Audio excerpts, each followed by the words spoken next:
committee will come to order. This lack of transparency suggests that rather than protecting women, the NFL is hoping to sweep this controversy under the rug, just as powerful men like Dan Snyder have done for decades. Democrats have examined paychecks for soccer stars. We also invited Daniel Snyder to testify today.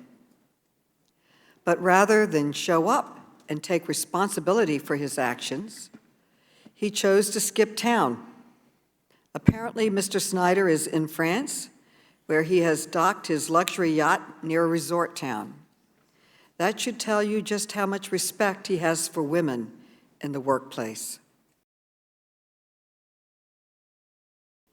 The committee has also uncovered evidence that Mr. Snyder conducted a shadow investigation to target his accusers, pin the blame on others, and influence the NFL's own internal review.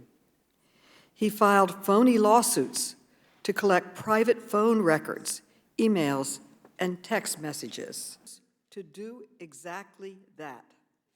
A core responsibility is of this committee to conduct oversight of the executive branch. But this entire Congress, Democrats have turned a blind eye to the Biden administration. Instead, the Oversight Committee is investigating a single private organization for workplace misconduct that took place years ago. Players influence public opinion on sensitive topics too. I learned that placing me strategically by the owner at a work dinner after this networking event was not for me to discuss business, but to allow him, Dan Snyder, to place his hand on my thigh under the table. Turned on at all times. To be clear, the workplace at the Commanders today bears no resemblance to the workplace that has been described to this committee. We did not receive a written report of Ms. Wilkinson's findings for compelling reasons that continue to this day. Away from the team at his request. Oral reports are often used by the NFL and other organizations in conducting internal investigations and for other issues. If appropriate, we will make public a summary of the key findings as we did here.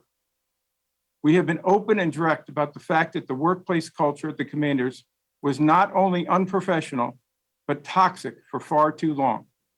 About the importance of having women in day-to-day leadership.